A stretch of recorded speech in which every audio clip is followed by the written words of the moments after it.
Bonjour, je suis Isabelle Hilali, la fondatrice de Datacraft, et aujourd'hui c'est moi qui pitch ma boîte. Pitch ta boîte, pitch ton job. Bienvenue sur Pitch. Pitch, c'est le podcast qui parle des métiers de la tech, mais aussi de startups inspirantes. Je suis Thomas, Product Manager pour des sociétés de services et fondateur de la société Zatmush. Sur ce podcast, vous trouverez peut-être votre prochain job ou qui sait, la future société dans laquelle investir. Je suis avec Isabelle Hilali, fondatrice de Datacraft, le club dédié aux data scientists. Bonjour Isabelle, bienvenue sur Pitch. Bonjour Thomas. Est-ce que tu pourrais te présenter brièvement s'il te plaît ? Oui, donc aujourd'hui je suis la fondatrice et la CEO de Datacraft et j'ai longtemps travaillé dans la défense, les télécoms, Internet, la santé, en France et à l'étranger. Et puis j'ai dirigé une fondation aussi pendant quelques années.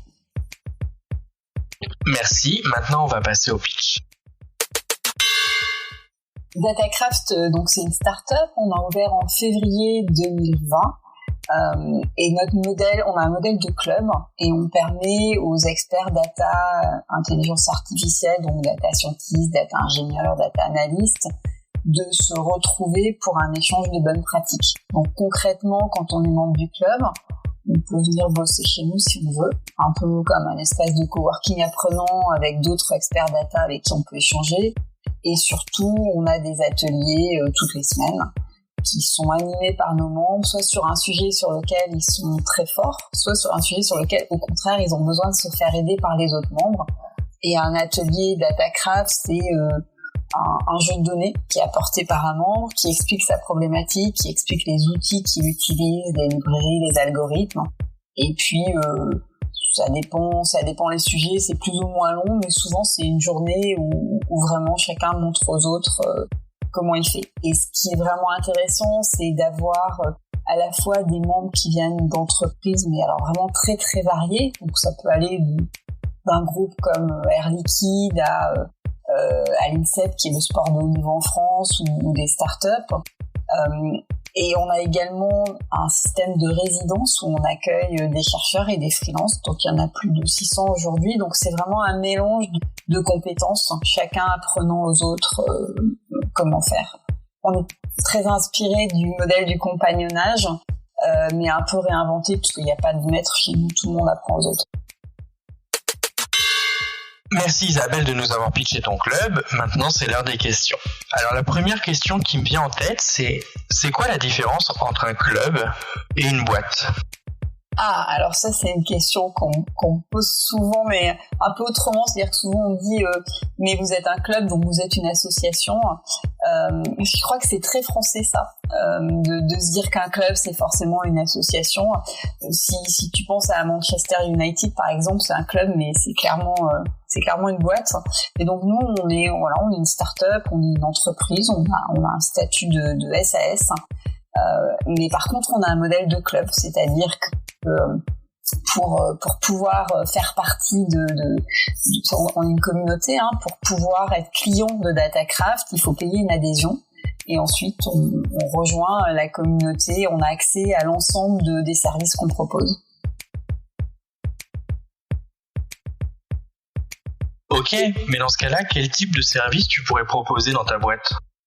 Alors c'est beaucoup de choses différentes. Le cœur, c'est ce dont je te parlais au début, c'est pouvoir venir travailler chez nous avec d'autres experts et puis pouvoir participer à tous nos ateliers. Donc ça, c'est un petit peu le cœur et la fonction première, c'est à la fois de permettre aux data scientists des entreprises ou chercheurs de se former en permanence avec d'autres. Et puis après, on a développé aussi tout un tas de choses à la demande de nos membres. Donc typiquement, on avait plusieurs membres, dont Danone et Air Liquide, qui nous avaient demandé de réfléchir avec eux à des outils d'acculturation pour les autres salariés, ceux qui sont pas les experts data. Donc c'est comme ça qu'on a imaginé et développé un escape game digital pour se mettre dans la peau d'un data scientist quand justement on ne l'est pas.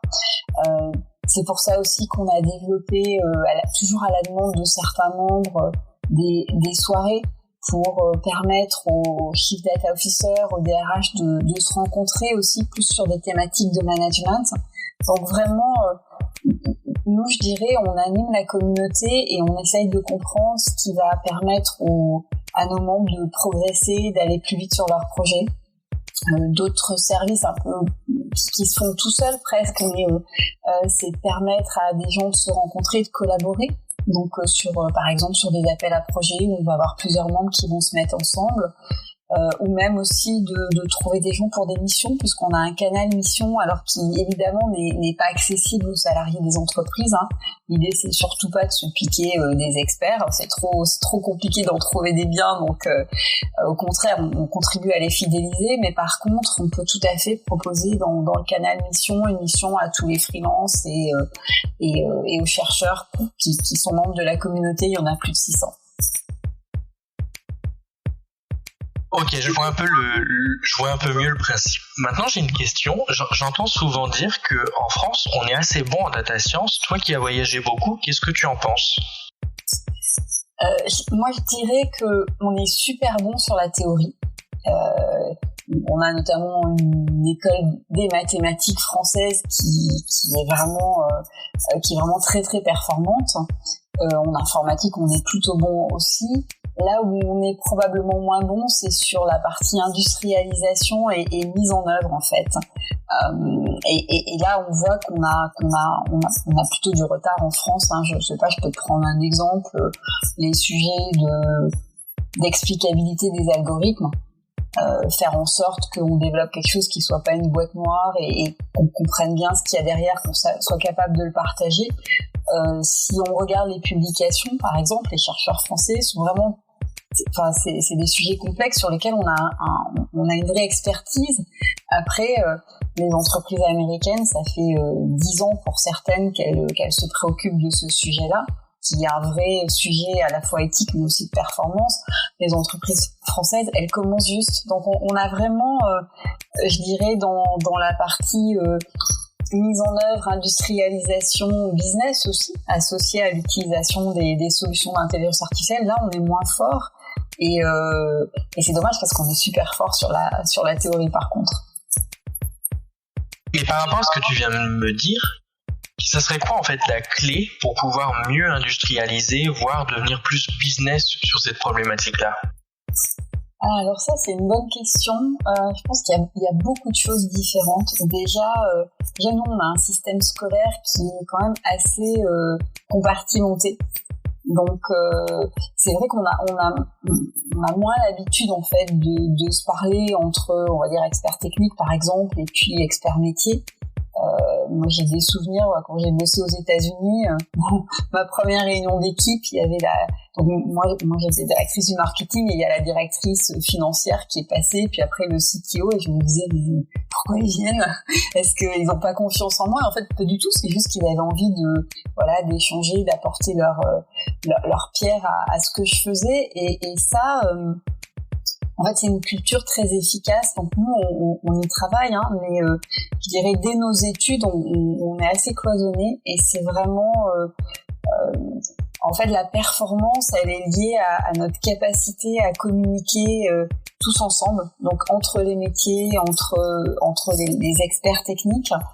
Et je pense que c'est vraiment ça la clé, c'est une des clés. Après, il y a un autre sujet, mais qui est un petit peu lié à ça aussi, qui est que pour industrialiser, il faut notamment avoir, pour pouvoir utiliser des solutions d'IA, il faut avoir des données qui soient accessibles, qui soient de qualité, qui soient préparées. Et souvent, en fait, comme ça n'a pas été pensé dès le départ, on se retrouve avec plein de bases de données totalement hétéroclites, et donc on a du mal à faire du lien entre les unes et les autres, et du coup là pour le coup on est plus sur une dimension d'organisation, mais ça aussi c'est handicapant pour industrialiser. À mon avis le point principal il est humain, parce que l'organisation elle découle souvent de notre fonctionnement en tant que personne et groupe, mais voilà, je dirais que c'est les deux freins et sur lesquels tout le monde essaye de travailler en ce moment. Tu viens de me dire que tu as été directrice marketing et je me demande si tu n'as pas fait un pivot total dans ta vie. Qu'est-ce qui fait que tu en es arrivé à faire de la data ? Alors je crois que j'en ai fait beaucoup de pivots dans ma vie. Un peu si je faisais le fil rouge de mes expériences, je pense que j'ai toujours travaillé dans des domaines un peu à la pointe de l'innovation et qui avaient un impact important sur la société. Donc c'est pour ça que j'ai travaillé dans la défense, j'ai travaillé dans les mobiles au tout début des mobiles, Internet pareil au tout début, la santé digitale.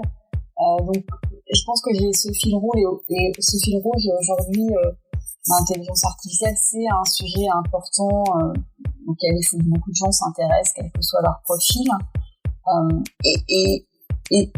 Et l'IA, la datation, c'est venu progressivement quand j'ai travaillé à mon dernier poste en grande entreprise, enfin mon dernier en grande entreprise d'ailleurs, j'étais chez Orange Healthcare et une des missions de mon équipe, c'était de comprendre comment un acteur des télécoms pouvait se positionner sur le marché de la santé.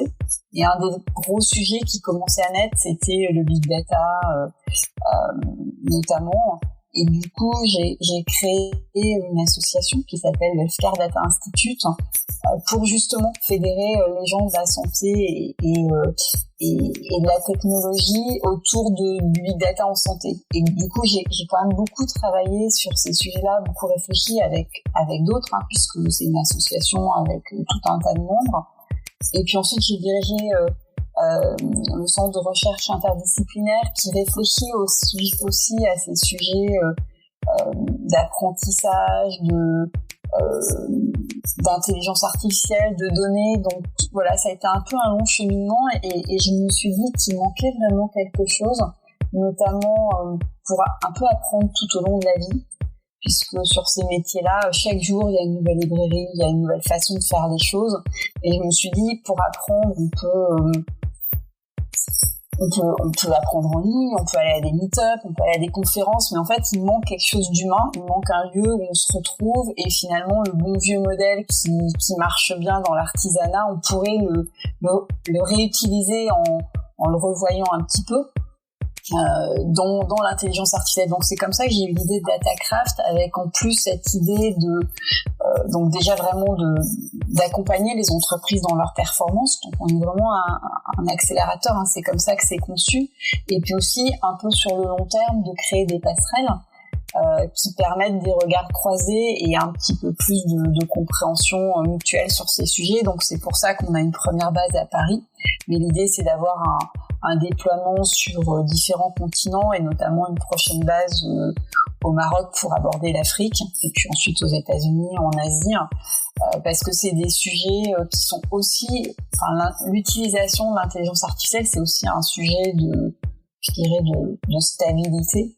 Et comme c'est les sujets de sécurité sont des sujets qui m'importent, voilà, je pense qu'on y contribuera à petite échelle, mais en tout cas, c'est aussi l'intention.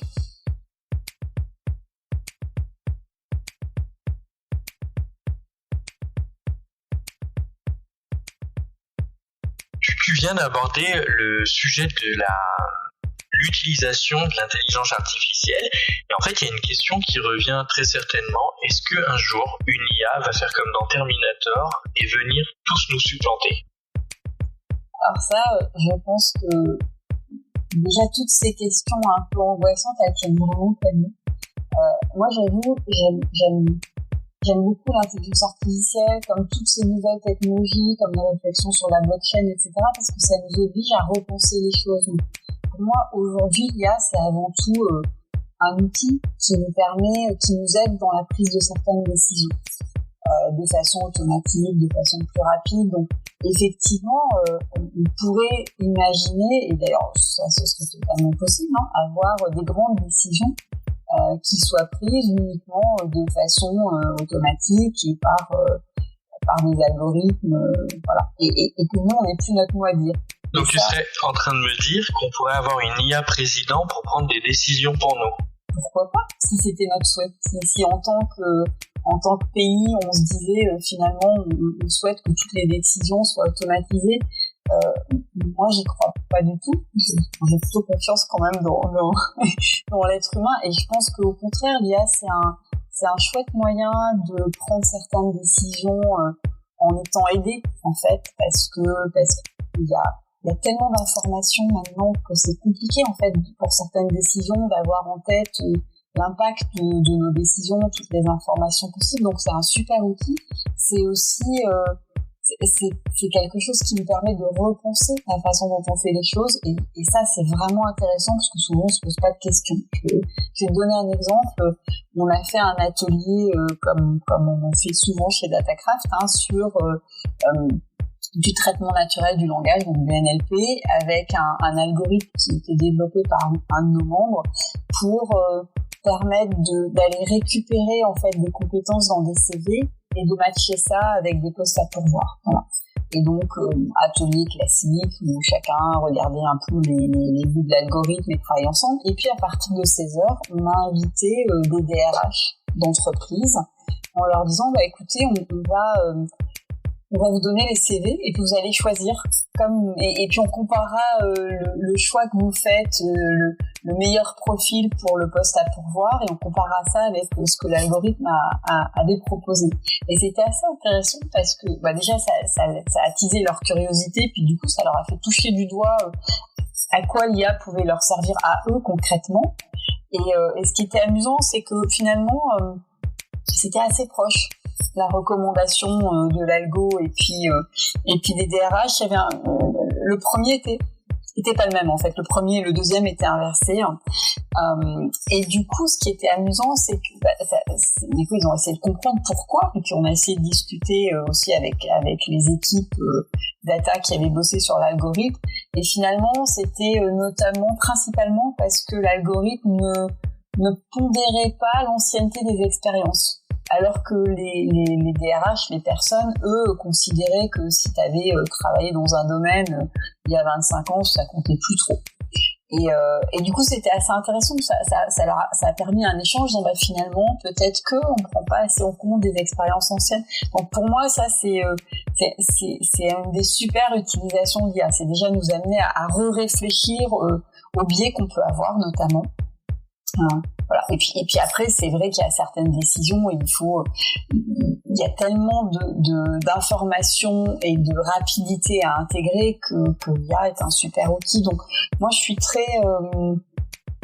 très optimiste en fait. De toute façon, il tient qu'à nous d'en faire quelque chose qui soit qui améliore en fait notre vie, ou au contraire qui la détériore. Donc c'est la clé chez nous, et c'est pour ça que en fait moi je suis si attachée à la notion d'inclusion, faire en sorte qu'il y ait le plus de personnes possibles qui contribuent au sujet de l'IA, que ce soit, alors on parle beaucoup de parité homme-femme, évidemment elle est très importante, mais que ce soit de la mixité sociale, que ce soit des backgrounds différents, quelqu'un qui a un profil plutôt humanité que scientifique, ça va apporter un autre regard. Donc je pense que la clé elle est vraiment là. Et sinon, en fait, c'est combien de membres Datacraft ? Alors, en fait, on a deux catégories de membres. On a les entreprises. Donc, aujourd'hui, on est à 18 membres. Donc, depuis en 2 ans. Les 2 derniers membres nous ont rejoints ce mois, d'ailleurs. C'est le groupe Elsan de clinique. Et puis Actionable, qui est une boîte qui fait du conseil en data science, notamment. Et puis, donc ça, c'est pour les entreprises. Et puis, on a aussi donc notre système de résidents pour les freelances et les chercheurs. Et là, on est à peu près à 650 maintenant résidents. Donc, c'est une grosse communauté. Et on a aussi quelques communautés amies, je dirais, qui elles sont plutôt des associations, mais avec qui on échange régulièrement et qu'on invite, comme Data for Good par exemple, ou comme Women in Machine Learning and Data Science, qui a vocation à promouvoir notamment l'expertise data auprès des femmes et promouvoir les rôles modèles en fait de data scientists féminines. Et pas d'étudiants ou d'écoles ? Alors ça, c'est une bonne question. Normalement, c'est vraiment un club pour les experts. Donc c'est à partir du moment où on travaille, alors on peut être plus ou moins expert, mais c'était pas un club pensé pour les étudiants. Et puis après, en fait, il y en a quelques-uns qui ont été super malins, qui ont repéré nos ateliers et qui ont réussi à s'inscrire en nous disant que voilà, c'était un sujet sur lequel ils bossaient, que ça les intéresserait vraiment. Et donc, en fait, on a plusieurs étudiants qui sont arrivés progressivement. C'est génial. Ils apportent beaucoup de choses aussi. Et ce qui était très marrant, c'est qu'en fait, ces étudiants, c'était des étudiantes. Donc les filles ont été super malines au début. Les premiers étudiants, ça a été 4 filles de 4 écoles différentes, donc ils se connaissaient vraiment pas. Et voilà, donc on garde toujours quelques places en fait dans les ateliers pour avoir, je dirais, souvent c'est 1 ou 2 étudiants. Plutôt des doctorants en général, mais on a des étudiants de master qui se glissent dans nos ateliers et qui apportent toujours quelque chose aussi. Et donc, finalement, ça va être quoi tes prochaines étapes, puisque j'ai cru comprendre tout à l'heure que tu expliquais un développement à l'international. Est-ce que tu as d'autres choses ou c'est fini ? Ce sera jamais fini. Je pense que Datacraft, ça aura du sens tant que ça se réinventera en permanence. Donc nous, on est toujours à l'écoute de ce que nos membres demandent. Donc là, par exemple, on est en train d'organiser une série d'ateliers, alors qui seront moins pratiques, parce que ça se traite moins, mais sur la gouvernance des données, parce que c'était une demande forte de plein de membres. On nous a aussi demandé si un petit peu à côté, on pouvait développer des formations pour plutôt de upskilling, reskilling pour en fait les salariés des entreprises qui voudraient devenir soit data scientist pour certains, soit au moins d'acculturation. Donc c'est quelque chose qu'on est en train de développer avec Sorbonne Université. Donc à la fois des formations courtes d'acculturation pour les managers et puis plus une formation sur le métier de data manager, data steward, voilà, sur plus cette partie gouvernance des données. Évidemment, on a notre développement international qui est très important. Donc, Maroc, c'est le prochain pays, et puis on a déjà des discussions voilà, sur d'autres pays, États-Unis et puis Europe. Et puis, je pense qu'on ne sait pas encore ce qui nous attend parce que le fait d'être tout le temps à l'écoute des membres. Alors, tu me dis justement États-Unis, Europe, pas la Chine. J'avais cru comprendre que la Chine était très bon dans les datas. Alors, la Chine, on regarde pour après, en fait. Mais pour une raison toute bête qui est que ce soit mon associé ou moi, on connaît moins. Et du coup, on se sent un petit peu moins à l'aise. Et c'est vraiment, voilà, c'est vraiment on commence par les pays qu'on connaît le mieux, et puis parce que ce sera plus simple en fait. C'est la raison principale. Moi, j'aurais pu penser que tu n'allais pas vers la Chine par peur de ce qu'ils pourraient faire finalement, de toute cette data science, de toute cette réflexion que tu apporterais chez eux. C'est pour ça. Qu'est-ce que tu en penses ? Ouais, alors c'est une bonne remarque. Je pense qu'elle est un petit peu sous-jacente aussi dans le fait qu'on attende. Après, on ira un jour, parce que c'est aussi justement quand tu es dans ces réflexions de l'autre, de l'inquiétude que tu peux avoir et qui est réelle pour le coup. Moi, je crois vraiment en la force de créer des passerelles, et du coup, faut juste faire ça bien, comme il faut, en prenant le temps. Donc, c'est pour ça qu'on le fait pas tout de suite, mais je crois beaucoup plus à apprendre à collaborer sur certaines choses intelligemment plutôt que créer des murs qui, alors surtout dans un monde aussi digital, qui n'ont pas vraiment de sens en fait. Et Isabelle, si tu devais changer quelque chose sur Datacraft, qu'est-ce que ça serait ? Alors déjà, si je devais recommencer quelque chose, il y a quelque chose qui a été très difficile pour moi, c'est que la boîte, je l'ai créée toute seule au départ. Et j'avoue que moi je fonctionne beaucoup mieux comme la plupart des gens d'ailleurs, en étant plusieurs, et donc si je pouvais choisir, parce qu'on choisit pas toujours, des fois on a l'idée d'une boîte et voilà, il faut y aller quoi, il faut pas attendre d'avoir des associés, mais disons dans l'idéal, si je recommençais, je ferais une boîte tout de suite avec des associés. Et d'ailleurs, moi là, j'ai la chance puisque du coup, depuis 1 an, j'ai un associé qui m'a rejoint et c'est vraiment, ça change tout. Et j'ai monté une deuxième boîte entre-temps et pour le coup, on a été 3 dès le début et là, c'est tellement plus facile. Donc, si je devais recommencer ce que j'ai fait pour le coup, je le ferais à plusieurs, c'est tellement plus simple.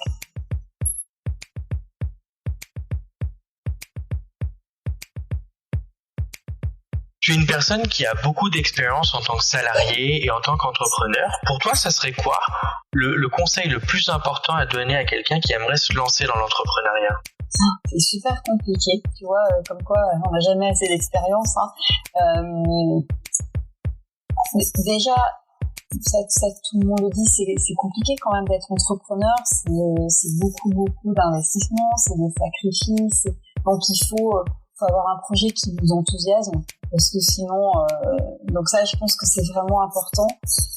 C'est être bien accompagné aussi, parce que c'est, alors pas nécessairement directement dans la société, on peut monter une boîte tout seul, mais c'est être bien accompagné, que ce soit par sa famille, que ce soit par ses amis, en tout cas par ses proches.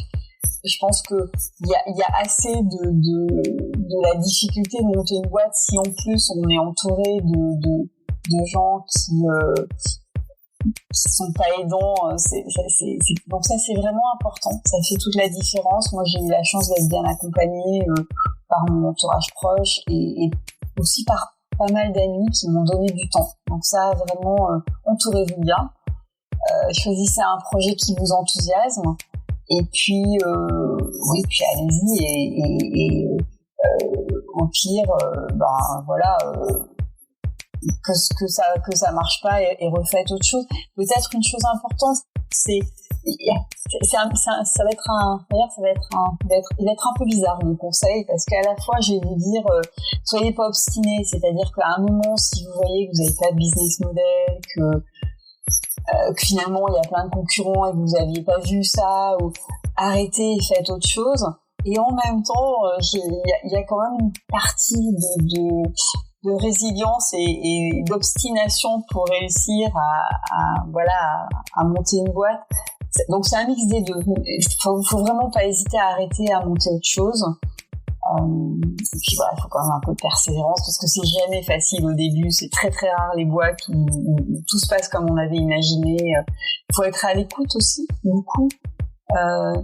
Après, on ne vous donne pas que des bons conseils, parce que finalement, c'est quand même vous qui connaissez souvent le mieux le business que vous êtes en train de monter. Donc, il faut savoir écouter et puis tracer sa route. J'ai une question piège. Est-ce que tu te laisserais conseiller par une IA ? Oui, bien sûr. Tout autant que je me laisserais conseiller par un ami, mais en gardant ma petite part de recul et je pense de décision personnelle. Mais oui, bien sûr, une IA, elle a plein de choses à m'apporter que je saurais pas nécessairement capter toute seule, parce que mais je garderai un petit peu de recul quand même. Merci beaucoup Isabelle pour cet échange. C'est vrai qu'on a un peu moins parlé de ta boîte et beaucoup plus parlé d'IA, mais c'est un sujet tellement intéressant que j'aimerais te réinviter une prochaine fois pour vraiment approfondir ce sujet-là. Qu'est-ce que tu en penses ? Et du coup, je te dis au revoir et à bientôt Thomas. Très bientôt, merci beaucoup. À bientôt. Pitch ta boîte, pitch ton job. Si vous entendez ce message, c'est que vous avez écouté ce nouvel épisode jusqu'au bout. Et pour ça, merci du fond du cœur. Vous retrouvez toutes les informations de l'épisode dans la partie ressources. On se retrouve la semaine prochaine. Et n'oubliez pas, si l'épisode vous a plu, je vous invite à laisser un avis sur Apple Podcast et sur Spotify. Et à partager l'épisode autour de vous. Au revoir.